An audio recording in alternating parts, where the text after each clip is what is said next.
ఓం భూవరాహాయ నమః. శ్రీమన్నారాయణ శ్రీమన్నారాయణ శ్రీమన్నారాయణ శ్రీమన్నారాయణ శ్రీమన్నారాయణ శ్రీమన్నారాయణ శ్రీమన్నారాయణ శ్రీమన్నారాయణ. విశ్వవీక్షకుల విజ్ఞప్తిగా మానవ జీవితానికి పరిష్కారంగా అఖండ మహాసంకల్పమే 108 దివ్య దేశాల్లో అఖండ మహాసంకల్పాన్ని ప్రమాణంగా నిర్ధారణ చేసుకున్నాము. దీనికి ఒక్క నిదర్శనంగా తీసుకుంటే అన్నపూర్ణే సదాపూర్ణే జ్ఞాన వైరాగ్య స్థిత్యర్థం భిక్షాదేహి చ పార్వతి అని అంటారు. అన్నపూర్ణే సదాపూర్ణే జ్ఞాన వైరాగ్య స్థిత్యర్థం భిక్షాదేహి చ పార్వతి.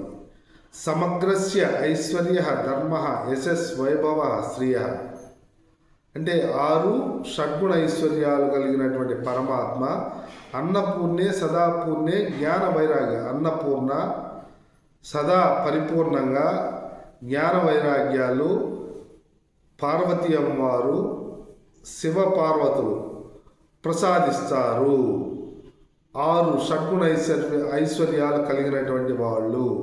భిక్షుక సంస్కృత గోవింద ఈ రెండింటినీ స్పష్టమైనటువంటి విచారణ చేసుకుంటే అఖండ మహాసంకల్పంలో స్పష్టంగా గృహస్థాశ్రమాన్ని నిన్న చెప్పుకున్నట్టుగా అంబరీష చక్రవర్తి గృహస్థాశ్రమానికి పరమ మార్గదర్శనంగా ఆధునిక కాలంలో సంకీర్తనాచార్యులు 32,000 కీర్తనలు రాసినటువంటి అన్నమాచార్యులు మార్గదర్శనంగా రేపు 14, 15, 16 భోగి, సంక్రాంతి, కనుమ ఈ 3 ప్రధానమైనటువంటి సనాతన ధర్మంలో చేసుకునేటువంటి పండుగల కారణం మానవ జీవితం పరిపూర్ణంగా చతుర్విధ పురుషార్థాల్లో పండాలి. ధర్మము, అర్థము, కామము, మోక్షము ఈ 4టిని సాధించి జీవితాన్ని పండించుకోవాలి అని యుగ సంకల్పం. ఈ యుగ సంకల్పాన్ని 108 దివ్య దేశాల్లో బ్రహ్మాండ నాయకుని వద్ద అఖండ మహాసంకల్పంలో ఈ 4 అంశాలు ఇమర్చబడి ఉన్నాయి. ప్రస్తుత ఆధునిక కాలంలో జీవన శైలిలో దాదాపు 1800వ శతాబ్దము, 1900వ శతాబ్దము, ప్రస్తుత ఆధునిక కాలం దాదాపు 3 శతాబ్దాల తర్క విచారణ చేసుకున్న తర్వాత 4వ తరాల్లో ఆధునిక కాలంలో సంపదలు కోరికలు అంటే అర్థకామాలు, దేహము దైవము సంపదలు కోరికలు, దేహము దైవము సంపదలు కోరికలు, దేహము దైవము సంపదలు కోరికలు అంటే దేహాన్ని కలిగి ఒక దేవుణ్ణి ఎవరో ఒక దేవుణ్ణి నమ్మి నమ్మకం ఉంది అని ఆ నమ్మకంతో దేహంలో, గృహంలో, బయట దేవాలయాల్లో, ఎక్కడైనా క్షేత్రాల్లో సంపదలు కోరికలకి అనుసంధానమై ఉన్నారు. దీన్ని స్పష్టమైనటువంటి విచారణ ద్వారా అఖండ మహాసంకల్ప ప్రమాణం ఋషులు ఇచ్చినటువంటి ప్రమాణం ద్వారా విచారణ చేసుకోగలిగితే ఎవరికైనా నిర్ధారణ జరుగుతుంది. చూసుకోండి, ఎవరైనా గురువు ఎవరు, దేవుడు ఎవరు ఈ 2 ప్రశ్నలకి స్పష్టమైనటువంటి సమాధానం ఎవరికి రావటం లేదు. కారణం ఏంటంటే దురితక్షయాలు దేహంలో పుట్టుకతోటే కామపురుషార్థంలో పుట్టడం కారణంగా దురితక్షయ ద్వారా అనేక జన్మల వాసనల్ని తీసుకొచ్చి ఆ కర్మానుభవంలోనే ఉండటం కారణంగా దేవుడు గురువు ఎవరు, దేవుడు ఎవరు ఈ 2 సందేహాలు కలిగి ఎవరికి నమ్మకాలుంటే వారిని నమ్ముతూ అంతిమంగా సంపదలు కోరికలు, దేవుడు గురువు సంపదలు కోరికలతోటే మానవ జీవితాలు ఈ కలియుగంలో 5,126 సంవత్సరముల నుండి 50 తరాలు, కనీసంగా ఒక శతాబ్దిని 2 తరాలుగా వేసుకుంటే 100 తరాలు దేహము దైవము గురువు సంపదలు కోరికలతోటే మృతమవుతూ వస్తూ ఉన్నాయి. ఒక్క క్షణంలో, ఒక్క నిమిషంలో, ఒక్క గంటలో, ఒక్క రోజులో విశ్వంలో ఒక నిర్ధారణ తీసుకుంటే ఒక్క రోజులో కోట్ల మంది పుడుతున్నారు, కోట్ల మంది మృత్యు అవుతున్నారు, కోట్ల మంది పుడుతున్నారు, కోట్ల మంది మృత్యు అవుతున్నారు. మళ్ళీ పునర్జన్మలు వస్తూ ఉన్నాయి. ఈ మూడు నిరంతరం జరిగేటువంటి ప్రతి నిమిషానికి, ప్రతి సెకనుకు, ప్రతి గంటకు, ప్రతిరోజు, ప్రతి సంవత్సరం, ప్రతి 100 శతాబ్దాలకు, యుగానికి కూడా యుగాలకి జరుగుతూ వస్తూ ఉన్నాయి అనేటువంటి స్పష్టమైనటువంటి సామాన్యమైనటువంటి అవగాహన ద్వారా వ్యక్తమవుతుంది. దీంట్లో ఈ పుట్టుక మృత్యువు మధ్యన జీవన విధానాన్ని ఎవరు చెప్పారు అనేటువంటి ప్రశ్న వేసుకున్నప్పుడు గురువు ఎవరు అని ప్రశ్న ద్వారా బ్రహ్మదేవుడు, సరస్వతులు విధి విధానాల్ని సమస్త వాంగ్మయం ద్వారా ఋషుల ద్వారా ఇవ్వబడింది. ద్వాపర యుగానికి కృష్ణ పరమాత్మ స్వయంగా వచ్చి 18 అధ్యాయములు 700 శ్లోకం ద్వారా పరమ కర్తవ్యం దైవమాన్నికం అని చెప్పని పరమ కర్తవ్యాన్ని మానవ దేహంలో, గృహంలో, వ్యవస్థలో భూమాత పరమాత్మ 5 అంశాలుగా కర్మయోగము, భక్తి యోగము, జ్ఞానయోగము స్పష్టంగా వివరణించి విష్ణు సహస్రనామం ద్వారా, భీష్మ పితామహుల ద్వారా, ఋషుల తత్వంతో అద్భుతంగా విశ్వమంతా వ్యాపించి ఉన్నాను అనేటువంటి తత్వాన్ని అక్కడ ఇవ్వబడింది. ఈ ఇవ్వబడినటువంటి తత్వాన్ని ఆ కలియుగంలో గురువు ఎవరు, దేవుడు ఎవరు అనే సందేహం కలుగుతుంది. కాబట్టి అఖండ మహాసంకల్పంలో ఈ 4 అంశాలు ఇవ్వబడి ఉన్నాయి. ఈ గురువు పరిష్కారం అయిపోతుంది, దైవము పరిష్కారం అయిపోతుంది. వెంకటేశ్వర బ్రహ్మాండ నాయకుడు అంటున్నారు. కలో వెంకటనాయక. ఈ కలియుగంలో వెంకటేశ్వర స్వామి అందరికీ బ్రహ్మాండమంతా వ్యాపించున్నాడు. సుప్రీం స్వామి, సుప్రీం అయినటువంటి పరమాత్మ, క్షేత్రంలో ఉన్నటువంటి పరమాత్మ, 7 కొండల మీద ఉన్నటువంటి పరమాత్మ కలియుగంతా ఉంటాడు. 4,32,000 సంవత్సరం వరకు ఆ పరమాత్మ యొక్క 16 ఉపచారాలతోటి అఖండ మహాసంకల్పాన్ని చెబుతూ 1008 నామాలతోటి ప్రతినిత్యం స్తుతి గావిస్తూ మంత్రపుష్పంతో రాజాది రాజాయ ప్రసహసాయని అంటూ దాతా పురస్తాజ్య మదాజహార అనేటువంటి మంత్రపుష్పాన్ని దాతా పురస్తాజ్య మదాజహార రాజాది రాజాయ ప్రసహసాయని అంటే ఈ రెండిటికి ఈ భూమాత విశ్వమంతా వ్యాపించి నిరంతర ప్రాణవాయువుని ప్రతి దేహానికి సకల జీవరాశులకు ఇస్తూ భూమాత పరమాత్మ పరిపాలన కొనసాగుతోంది అనేది అఖండ మహాసంకల్ప నిర్ధారణ. భూమాత పరమాత్మల ద్వారా అఖండ భూమండలం 14 లోకాలు, భూలోకం 84 లక్షల జీవరాశులు జీవిస్తున్నాయి అనేటువంటి మంగళసూత్ర ప్రమాణంగా విశ్వజీవన హేతున అనేటువంటి తత్వాన్ని స్పష్టమైనటువంటి నిర్ధారణ చేసుకున్నాము. ఇది ఎవరైనా చేసుకోవచ్చు. ఇంకా గురుత్వం స్పష్టంగా అక్కడ వెంకటేశ్వర అన్నారు. వెంకట ప్లస్ ఈశ్వర. శివస్య హృదయం విష్ణువు, విష్ణుస్య హృదయం శివ. ఆయన శివుడి హృదయంలోనే విష్ణువు ఉన్నాడు, విష్ణువు హృదయంలోనే శివుడు ఉన్నాడు. వీళ్ళిద్దరూ బ్రహ్మ సరస్వతులు సృష్టించుకొని 84 లక్షల జీవరాశులు వాళ్ళ ద్వారా సృష్టించి విధి విధానాల్ని ఇవ్వబడ్డాయి. ఇంకా సందేహానికి ఆస్కారం లేదు. ఇంక నుంచి ఈ సందేహానికి ఆస్కారం లేదా మానవ దేహం ఏ భావంతో దేహంలో, గృహంలో, వ్యవస్థలో భూమాత పరమాత్మ పరంగా ఈ 100 సంవత్సరాల జీవితాన్ని బాల్యము, యవ్వనము, కౌమారము, వార్ధక్యము అనే దశల్ని బ్రహ్మచర్యము, గృహస్థాశ్రము, వానప్రస్థాశ్రము, సన్యాసాశ్రము, ధర్మము, అర్థము, కామము, మోక్షము పురుషార్థాల ద్వారా స్పష్టంగా గృహంలోనే మోక్షాన్ని పొందవచ్చు, సాధించవచ్చు సాధన ద్వారా అనేటువంటి నిర్ధారణ అఖండ మహాసంకల్పం ద్వారా జరిగింది. ఇన్ని విచారణ ద్వారా ఇంకేదన్నా సందేహం ఉన్నదా ఎవరికైనా? ఇది ఈ సందేహ నివృత్తి అనంత విశ్వ సేవా కేంద్రం ద్వారా అఖండ మహాసంకల్ప ఫౌండేషన్ అని పెట్టుకొని దాదాపు 1 శతాబ్ది సంవత్సరాలు దేవాలయ విభాగంలో, గృహాల్లో, దేహంలో, గృహంలో, వ్యవస్థలో భూమాత పరమాత్మ 5 అంశాల పరంగా దేవాలయ సేవలను, ప్రతిష్టలను, క్షేత్రాలను అన్నింటినీ సమస్తాన్ని విచారించి, దర్శించి, అనుభవంలోకి తీసుకొని స్పష్టంగా అనంత విశ్వాల విశ్వ సేవా కేంద్రం అఖండ మహాసంకల్పం ద్వారా ఏ దేహానికైనా పరిష్కారం అవుతుంది అనే నిర్ధారణకు 2011లోనే వచ్చి అనేక భగవన్నామ 9 నవవిధ భక్తి యోగాల్ని అమలు చేసుకుంటూ పరమ కర్తవ్యంగా నవవిధ భక్తి యోగాల్ని అమలు చేస్తూ పంచమహాయజ్ఞాల్ని ఆవిష్కరించుకుంటూ మా తల్లిదండ్రులు 2017లో మా తండ్రి గారు 82 సంవత్సరాలు, మా తల్లి గారు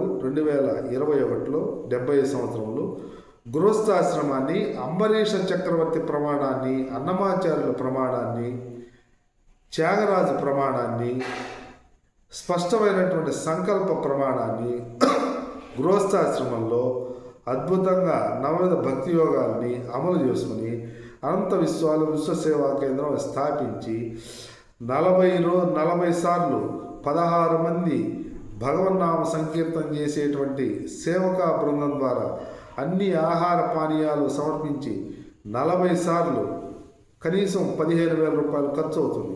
అట్లా 40 సార్లు వెంకటరమణాచార్యులు శేషమ్మ గారుల ఆధ్వర్యంలో ఏకాహాలు జరిగాయి.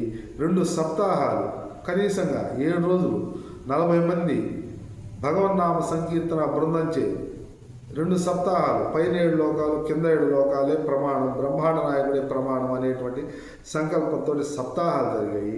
విశ్వాహం మహాసంకల్పమై రేపు సంక్రాంతి నుంచి ఇప్పటికే ఆరంభమై జరుగుతూ ఉన్నది. అంతర్గతంగా యూట్యూబ్ ఛానల్ ద్వారా విశ్వవేదిక మీదకు ఆవిష్కరించుకుంటూ సంక్రాంతి రోజు నవవిధ భక్తి యోగ సమన్వయం చేసుకుంటూ సంకీర్తన విశ్వాహం అంటే 24 రోజులకు 24 నిమిషాలు ప్రతీకగా తీసుకుంటూ ఏ గృహంలో అయినా అంబరీష చక్రవర్తి ప్రమాణంగా రాజు అయినటువంటి చక్రవర్తి అయినటువంటి ఎన్నో దేశాలకు చక్రవర్తి అయినటువంటి అంబరీష చక్రవర్తి విష్ణు భక్తుడై ఏకాదశి వ్రతాలు చేస్తూ విష్ణు భగవానుడే భూమాత నిరంతరం మోస్తోంది, ఇస్తోంది. నిరంతరం విష్ణు భగవానుడు నిరంతర ప్రాణశక్తిని ఇస్తూ ఉన్నాడు. సర్వభూత నివాసోసి వాసుదేవ నమోస్తుతే, ఓం నమో భగవతే వాసుదేవాయ అనే ద్వాదశాక్షరికి సర్వభూత నివాసోసి వాసుదేవ నమోస్తుతే, అన్ని భూతరాశిలో దేహంలో ఉంటూ వ్యాపించున్నటువంటి పరమాత్మ వాసుదేవుడు వసిస్తున్నాడు. హృదయాల్లో ప్రతి జీవిలో ఉంటూ వ్యాపించి ఉన్నాడు అనేటువంటి తత్వాన్ని అద్భుతంగా చక్రవర్తిగా గృహస్థాశ్రమంలో ఉంటూ నవవిధ భక్తి యోగాల్ని అమలు చేసినటువంటి ప్రమాణాన్ని మా తండ్రి గారు అందుకొని ఏకాదశి వ్రతాన్ని ఆయన ఆచరించుకుంటూ సత్యవ్రతాన్ని జీవితకాలంలో 60 సంవత్సరాలు చేస్తూ సత్యవ్రత ఫౌండేషన్ ఎంతోమందికి ఎన్నో గృహాల్లో సత్యవ్రతాన్ని ఆవిష్కరించి మా తల్లిదండ్రులు జీవించి ఉండగానే ధర్మాన్ని, అర్థాన్ని, కామాన్ని, మోక్షాన్ని అన్నింటినీ పరిష్కరించుకొని జీవన్ముక్తులైంది. దీన్ని అతి స్పష్టమైనటువంటి ప్రమాణంగా భావించుకుంటూ అఖండ మహాసంకల్పంలో సంక్రాంతి రోజున నవవిధ భక్తి యోగాల ప్రమాణంగా భోగి రోజు పరమ కర్తవ్య ప్రమాణము, సంక్రాంతి రోజు నవవిధ భక్తి యోగంగా అఖండ భగవత్ సంకీర్తన, అఖండ భగవన్నామ సంకీర్తన విశ్వవ్యాప్తంగా సంకీర్తనని గృహంలో నవవిధ భక్తి యోగాల్లో సంకీర్తనని గృహంలో ఆ గృహ సభ్యులు అంబరీష ప్రమాణంగా భూమాత పరమాత్మ పరిపాలనలో స్పష్టమైనటువంటి విశ్వ కళ్యాణాన్ని ప్రమాణంగా తీసుకొని 12 గంటల నుంచి 1 గంట వరకు వచ్చేటువంటి ఆ కళ్యాణాల్లో 4 అంశాలని ప్రమాణంగా తీసుకొని నిత్యం 9 నవవిధ భక్తి యోగాల భావాన్ని భావగ్రాహి జనార్దన, భావగ్రాహి జగదీశ్వర, ఈశ్వరుడు హృదయంలోని భావాన్ని స్పష్టంగా తీసుకుంటాడు. దేహంలో ఉండి వ్యాపించున్నాడు కాబట్టి మంత్ర భావాన్ని, ఆ మంత్రాల యొక్క సార భావాన్ని అర్చనగా వ్యక్తం చేసుకుంటూ 4 పురుషార్థాలని చెప్పుకొని ఈ పదార్థాలన్నీ నీవే, అన్నీ నీవే, అంతటా నీవే, అనంతం నీవే, అఖండం నీవే అనేటువంటి 4 స్థితుల భావాన్ని అన్నీ నీవే ఆర్తిగా, ఆర్తులు, అర్ధార్థులు, జిజ్ఞాసులు, జ్ఞానులు 4 స్థితులు కలిగి ఉంటారు. కాబట్టి అందరం సంకీర్తన విశ్వాహంలో అఖండ భగవన్నామ సంకీర్తనలో ఆర్తితోటి పరమాత్మకి మాధ్యాహ్నిక కాలంగా నివేదన సంకల్పం పరమ కర్తవ్యంగా సంకల్పం చెప్పుకొని అన్ని నామాల తత్వాన్ని పరమాత్మకు భావం చేసుకుంటూ మంత్రపుష్పం హృదయాన్నే పుష్పంగా స్వామివారికి విన్నపం చేసుకుంటూ రాజాది రాజాయ ప్రశంసాయని దాతా పురస్తాజ్య అనంటే భిక్షుక సంస్థుత గోవింద. దాత ఎవరు? ఈ విశ్వానికి దాత ఎవరు? దాతలు అంటారు కలియుగులు. దాత ఎవరు అనంటే భూమాతను ప్రసాదించాడు పరమాత్మ, ఆయన దాత. ఈ విశ్వానికి దాత ఎవరు అంటే పరమాత్మ భూమిని ప్రసాదించాడు. అందరినీ 84 లక్షల జీవరాశుల్ని నిరంతరం మోస్తోంది, ఇస్తోంది. అందుకని దాత ఎవరంటే పరమాత్మ. అందుకని మంత్రపుష్పంలో దాత పురస్తాజ్య మదాజహార శక్ర ప్రవిద్వాన్ అంటే రాజాది రాజాయ ప్రసాద. అంటే ఈ 800 కోట్ల మందిని లేదా ఒక రాష్ట్రంలో ఒక దేశంలో జీవించేటువంటి జనులను లేదా ఒక రాష్ట్రంలో జీవించేటువంటి జనులను లేదా ఒక జిల్లాలో జీవించేటువంటి జీవులను లేదా జనులను లేదా ఒక మండలంలో జీవించే జనులను లేదా ఒక గ్రామంలో పంచాయతీలో జీవించే జనులను లేదా గృహంలో జీవించే జనులను లేదా దేహంలో ఇంకా అంతర్ముఖంగా పోతే దేహంలో కూడా వస్తుంది. దేహం వరకాగి గృహంలో నుంచి విశ్వమంతా పరిపాలన ఎవరి వలన జరుగుతోంది అని ఒక ప్రశ్న చేసుకుంటే భూమాత వలన పరమాత్మ వలన జరుగుతోంది అనేటువంటి సుప్రీం ప్రశ్నకు సుప్రీం జవాబు వస్తుంది. అత్యున్నతమైనటువంటి ప్రశ్నకి అత్యున్నతమైనటువంటి ఉపనిషత్ ప్రమాణ జవాబు వస్తుంది. ఇవే దశ ఉపనిషత్తులు భగవద్గీత చెప్పింది. అంతిమంగా సారాన్ని పిండి ఈ విశ్వాన్ని ఎవరు నడుపుతున్నారు అని అంటే భూమాత పరమాత్మ నడుపుతున్నారు. భూమాత పరమాత్మ 3 రూపాలు ధరించి బ్రహ్మ సరస్వతులు లక్ష్మీనారాయణులు శివపార్వతులుగా 3 రూపాలు ధరించి సప్త మహర్షుల్ని సృష్టించుకొని అన్ని లోకాలని సృష్టించుకొని అనేక నిర్వాహక వ్యవస్థని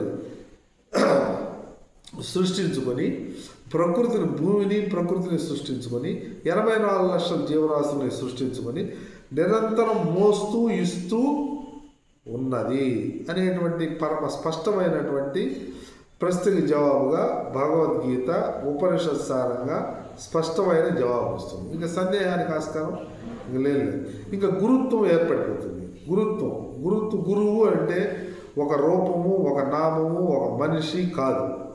గురుత్వం అంటే బ్రహ్మత్వం విష్ణుత్వం శివత్వంతో కూడి మానవ దేహం నిరంతర నిత్య జీవన భావంతో కూడి జీవించటం, జీవిత సాఫల్యాన్ని పొందటం, విధి విధానాల ద్వారా జీవిత సాఫల్యాన్ని పొందటం, జన్మ సాఫల్యాన్ని పొందటం, భావయుక్తంగా మనస్సులో వాక్కులో క్రియల ద్వారా భావయుక్తంగా దేహంలో గృహంలో వ్యవస్థలో భూమాత పరమాత్మ 5 అంశాల పరంగా గురుత్వంతో జీవించటమే పరమాత్మ యొక్క తత్వ.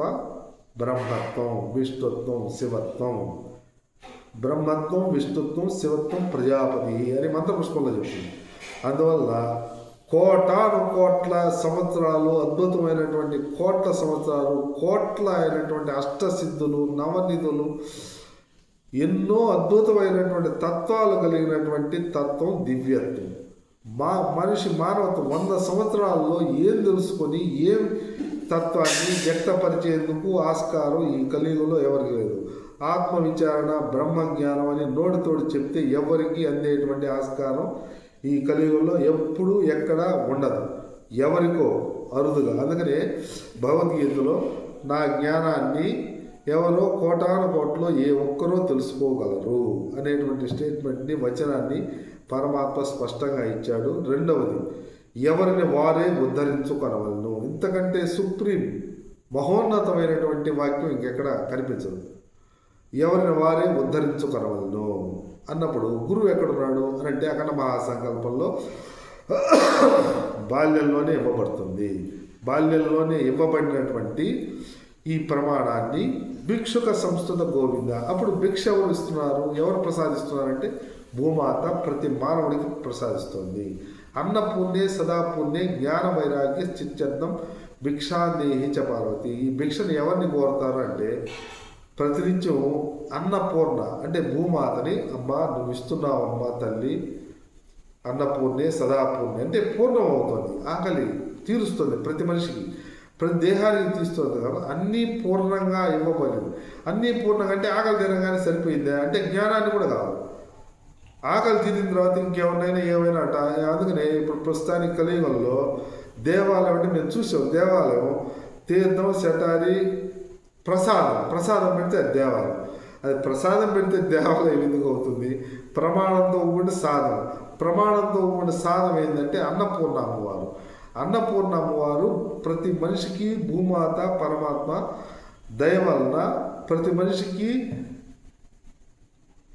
అన్నం అందుతోంది అనేటువంటి నివేదన దేవాలయంలో సంకల్పం చెప్పి నివేదన చేస్తారు. ఓం ప్రాణాయస్వ అపానాయస్వ వ్యానాయస్వ ఉదానాయస్వ సమానాయస్వ అంటే పంచ ప్రాణాలు నిలబడాలి అంటే భూమాత అందరికి ఇస్తోంది, ఇది ప్రసాదం, ఇది ప్రమాణం అని చెప్పబడుతుంది. ఆ సంకల్పాన్ని దేవాలయంలో క్షేత్రాల్లో చెప్పబడుతుంది. ఇప్పుడు దేవాలయం అంటే మాకు ప్రసాదం పెట్టు తీర్థం హారతి షడగోపురం, ఈ ప్రసాదం సంకల్పం ఒక్క నలకన్నా అవగాహన అయ్యేటువంటి స్థితి దేవాలయాల్లో గృహాల్లో అసలు లేదు. గృహాలన్నీ బంధించబడిపోతున్నాయి. అంటే వ్రతం చేయటం లేదు, సత్యనారాయణ స్వామి వ్రతం అసలు లేదు. ఈ ఇంట్లో ఏం కార్యక్రమం చేస్తారో, ఎవరికి ఆతిథ్యం అన్నాన్ని పెడతారో ఆతిథ్యం అంటారు, అన్న వితరణ అంటారు. అన్నదానం కాదు, అన్నదానాన్ని వితరణ. దానాన్ని ఏం చేయాలంటే దానం అంటే ఇవ్వడం, పెట్టడం. అన్నం ఎవరన్నం ఎవరికి పెడుతున్నారంటే ఆతిథ్యంగా గౌరవించుకొని ఆతిథ్య రూపంలో గృహంలో పెట్టాలి. భిక్షకు వచ్చినటువంటి వాళ్ళకి భిక్షని సమర్పించాలి. సమర్పించడం ఆతిథ్యం ఇవ్వడం, ఈ రెండు వితరణ సంబంధమైనటువంటి అద్భుతమైనటువంటి నియమాలు కలిగినటువంటి అవి పోయి అన్నం దానం. మేము 40 సంవత్సరాలు అన్నం దానం అనేటువంటి దానికి ఉదాహరణగా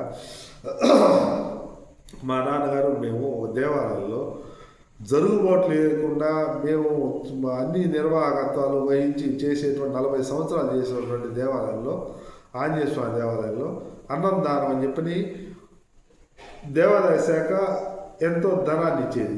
ఒక 3 కూర్చుండేవాళ్ళు, పెద్ద మనుషుల్లాగా 3 కూర్చుండేవాళ్ళు. 3 కూర్చొని కొంతమందిని పిలిచి కట్టెలు పెట్టి అన్నము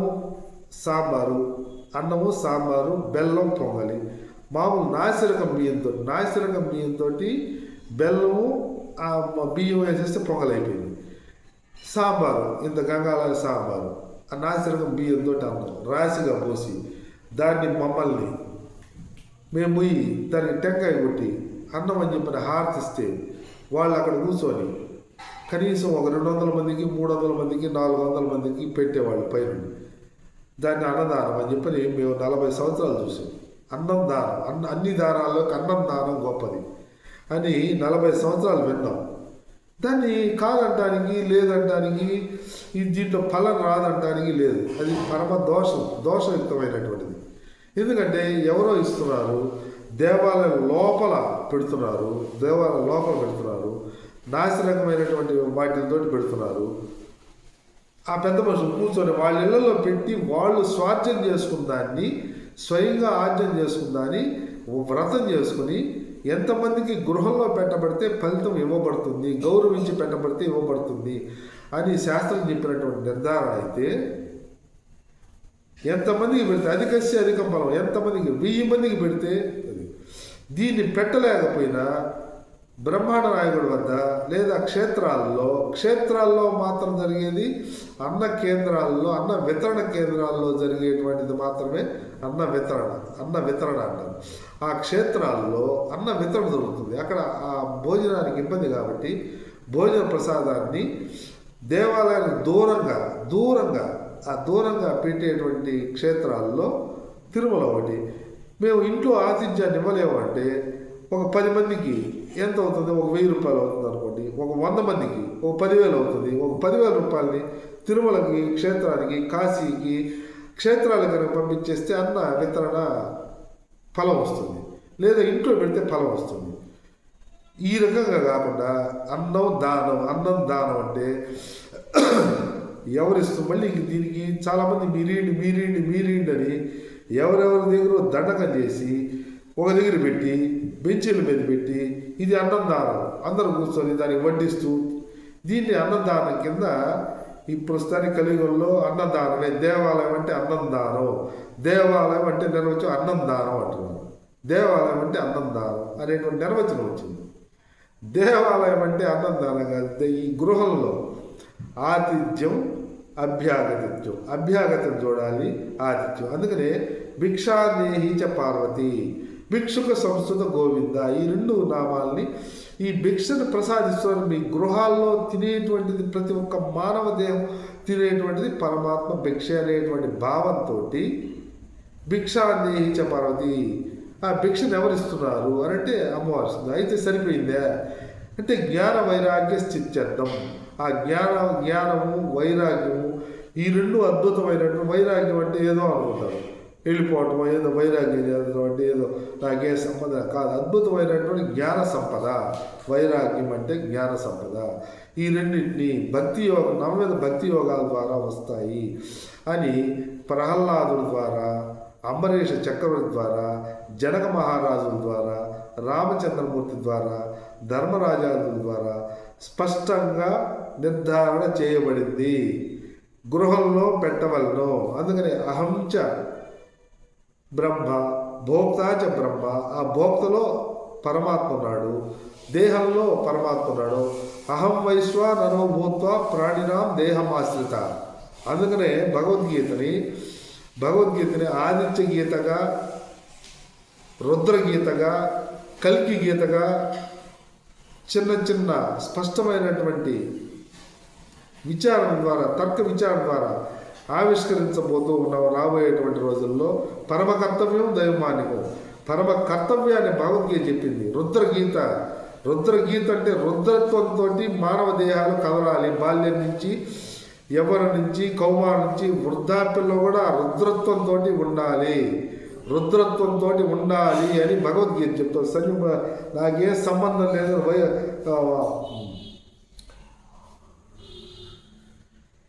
అనర్థ వైరాగ్యంలో ఉండొద్దు అని చెప్తుంది. అనర్థంతో కూడిన వైరాగ్యం. ఎందుకంటే సన్యాసాన్ని కూడా మేము దాదాపు 1990 నుంచి 2010 దాకా మాకు దగ్గరగా దేవాలయంలోనే ఒక సన్యాసం తీసుకున్నటువంటి ఆయన్ని చూసాం. ఆయన జీవితకాలంలో 55 ఏళ్ళు స్పష్టంగా వివాహం చేసుకోకుండా ఉండి కొన్ని కారణాల రూపంలో సన్యాసం స్వీకరించి, ఇంక సన్యాసి అయిన తర్వాత 55 ఏళ్ళు ఆయన స్పష్టంగా అంగడి పెట్టుకొని స్పష్టమైన సంపాదనతో స్పష్టంగా ఆయన గృహాన్ని జరుపుకుంటూ ఉన్నాడు. సన్యాసంలోకి వచ్చిన తర్వాత నువ్వే బ్రహ్మ, నేనే బ్రహ్మ, అంతా బ్రహ్మ అని చెప్పని శుష్క వేదాంతాన్ని బోధిస్తూ, నాకేం లేదు, ఆయన దగ్గర డబ్బులు కొన్ని లక్షల రూపాయలు బ్యాంకులో ఉన్నాయి, ఉన్న ప్రతి నిత్యం నెలకి ఆయన అవసర సంపాదన వచ్చేది. ఈ అవసర సంపాదన బ్యాంకులో ధనం ఉన్న సన్యాసం తీసుకొని సన్యాసం అంటూ నా దగ్గర ఏం లేదు ఏంటని ఆయన పరమపదం చెందిన తర్వాత 10 లక్షల రూపాయల ధనం వ్యర్థమైంది. దీన్ని సన్యాసం అంటారు. ఈ రకమైనటువంటి అందుకనే భగవద్గీతలో స్పష్టంగా అర్జునుడు స్పష్టంగా కార్యరంగ క్షేత్రంలో పరమ కర్తవ్యాన్ని కురుక్షేత్రంలో అమలు చేయాల్సిన క్రమంలో ఆయన బాణాలు విడిచేసి నాకేమీ వద్దు వెళ్ళిపోతానంటే, కర్మ సన్యాసం కంటే కర్మానుష్ఠానం ఉత్తమమైనది. కర్మని అనుష్ఠానంగా, నిష్టగా కర్మని పరమ కర్తవ్యంగా అమలు చేయగలిగితే, అందుకనే భోగి రోజున పరమ కర్తవ్యంగా నవవిధ భక్తి యోగార్చనని 12 క్షేత్రాల్లో ద్వాదశ జ్యోతిర్లింగాలని ఆవాహన చేసుకుంటూ 108 దివ్య దేశాల అఖండ మా విష్ణువుని ఆవాహన చేసుకుంటూ 18 అష్టాదశ శక్తిపీఠాలని అమలు చేసుకుంటూ, అమ్మవారిని అమలు చేసుకుంటూ ఆవాహన చేసుకుంటూ, పంచభూత లింగాలని ఆవాహన చేసుకుంటూ తత్వాన్ని, నవనారసింహ క్షేత్ర తత్వాన్ని ఆవాహన చేసుకుంటూ అఖండ మహాసంకీర్తనని విశ్వాహంగా సంక్రాంతి రోజున సాయంత్రం 7 గంటలకు ఆవిష్కరించుకుంటూ అంబరీష చక్రవర్తి అన్నమాచార్యుల స్ఫూర్తిగా రాగలము. అన్నపూర్ణే సదాపూర్ణే జ్ఞాన వైరాగ్యాలు అద్భుతంగా గృహంలోనే వైరాగ్యం అంటే ప్రస్తుత కాలంలో అనేక రకాల వ్యాపారాలు, ఉద్యోగాలు, రకరకాల రంగాల్లో పనిచేసి కొడుకులు కోడళ్ళు మనవళ్ళు వచ్చినటువంటి వృద్ధులు ఏ దేహంలో అయినా గృహంలో అయినా కానీ సన్యాసం హాయిగా ఆనందంగా శుభ్రంగా వాళ్ళకి ఏ బాధ్యతలు లేకుండా వాళ్ళకి సేవలు అందుకునేటువంటి స్థితిలో మానవ దేహాలు ఉండాలి అనేటువంటి సంకల్పంతో సంకీర్తన ఆరంభిస్తున్నాము. సన్యాసం కూడా ప్రస్తుత కాలంలో రిటైర్మెంట్ అయినటువంటి వాళ్ళు, అంటే 65-60 వయసులు దాటిన వాళ్ళు అంతవరకు చేసుకున్నటువంటి స్వార్జన ద్వారా వాళ్ళు స్పష్టమైనటువంటి గృహంలో కొడుకులు కోడళ్ళు అందరితోటి సమున్నతంగా ఈ చతుర్విధ పురుషార్థాలని అమలు చేసుకుంటూ 5 అంశాల పరంగా మనస్సు వాక్కు క్రియల ద్వారా స్పష్టంగా ఆ గృహంలో కమ్యూనికేషన్ అన్ని విషయాలని చెప్పుకుంటూ అమలు చేసుకుంటూ పోతుంటే 4 ఆశ్రమాలు స్పష్టంగా జరుగుతాయి. ప్రస్తుత కాలంలో కూడా కృతయుగంలో జీవించినట్టు, లేదా త్రేతాయుగంలో 3 ధర్మాలతో జీవించినట్టు, లేదా ద్వాపరయుగంలో కనీసంగా 2 ధర్మాలతోటి సత్యము శౌచము దయ అహింస, ఈ 4 అహింస లేదా తపస్సు, ఈ 4 జీవించగలిగితే కృతయుగ జీవనం అవుతుంది. కృతకృత్యులు అయిపోతారు మానవ దేహంలో గృహంలోని 3 ధర్మాలతోటి సత్యము శౌచము దయ అహింసలో మూడింటితో జీవించగలిగితే త్రేతాయుగ జీవనం, 2 జీవించగలిగితే కర్తవ్యం దైవమాన్యం అని చెప్పిన ధర్మరాజాదులు పంచపాండవులు ఏ రకంగా అయితే వాళ్ళు లేదు వీళ్ళు లేదు పరమ కర్తవ్యాన్ని అమలు చేయాలి, విధి విధానాలను అమలు చేసుకోవాలి, విహిత కర్మల్ని అమలు చేసుకోవాలి, నిషిద్ధ కర్మల్ని అమలు చేయకూడదు అని సంకల్పించుకొని చేయగలిగితే కనీసం ద్వాపరయుగ జీవనం జీవించడానికి ఆస్కారం ఉంటుంది. లేదంటే కలిమాయతోటి ఇంట్లోనే భార్యని భర్త, భర్తని భార్య, తర్వాత ఈ భార్యాభర్తలు బిడ్డల తర్వాత రకరకాల అనుబంధాలు, ఇంట్లోని గృహంలోని అనుబంధాలే ఒకరినొకరు మోసం చేసుకుంటూ మాయ చేసుకుంటూ జీవించేటువంటి జీవితాలు జీవించాల్సిన పరిస్థితి ఏర్పడుతుంది. దీని ఫలితం ఏంటంటే ఇంట్లోని భార్యని భర్త, భర్తని భార్య అబద్ధం చెప్పుకుంటారు. ఈ భార్యాభర్తలు కొడుకులకి సంపదలు కోరికలే నాయన అని అబద్ధం చెప్తారు. వీళ్ళు వచ్చి వాళ్ళ పిల్లలకి సంపదలు కోరికలే నాయన అని చెప్తారు.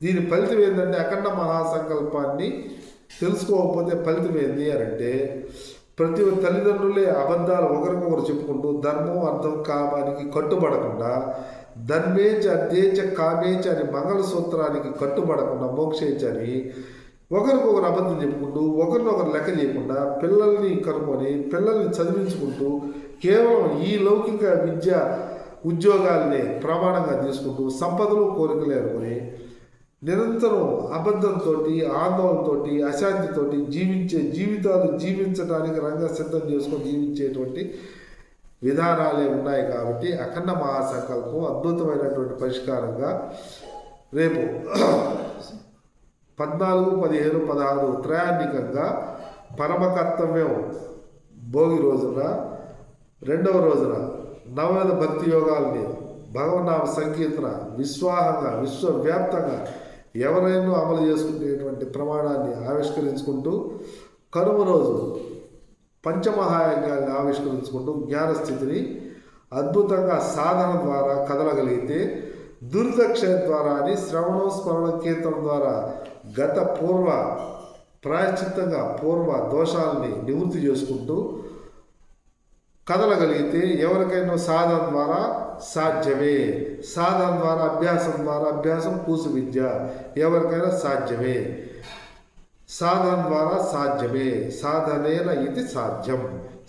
ఏది సాధ్యం అంటే నిత్యం మానవ దేహంలో పరమ జాగ్రత్తగా నిద్రావస్థ, స్వప్నావస్థ, పరమ జాగ్రత్త అవస్థ, ఈ పరమ జాగ్రత్తగా ఉండేటువంటి 18 గంటలు పరమ జాగ్రత్తగా పరమ కర్తవ్యాన్ని అమలు చేసుకుంటూ నిత్య జీవనాన్ని సంతృప్తికరమైనటువంటి